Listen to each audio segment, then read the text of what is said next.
Kāpēc mājokļa kredīts Svedbank? Par savu īpašumu iegādi es domāju jau vairākus gadus, bet beidzot pienāca brīdis, ka es tam saņēmos.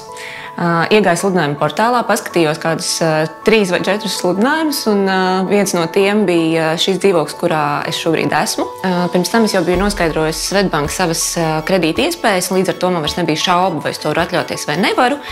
Un tas ļāva man uzreiz ātri arī pieņemt lēmumu par to, ka jā, es šo savu sapņu īpašumu varu iegādāties. Pat ja meklē blogos un citos interneta resursos, kādi būs tie soļi, lai iegādātos īpašumu, nekur tādas skaidras atbildes nav. Kurā brīdī ir jāmeklē notārs, kādi papīri ir jāgatavo un tā tālāk un tā joprojām. Un te tad mums talkā nāca neviens cits kā Svedbank konsultants. Dienas beigās tas viss noved pie tā, ka kopš brīža, kad es apskatījos šo īpašumu līdz brīdim, kad es saņēmu atslēgas, pagāja 20 dienas. Svedbank mājokļa kredīts ar atbalstu un ilgtermiņa rūpēm par tev svarīgo.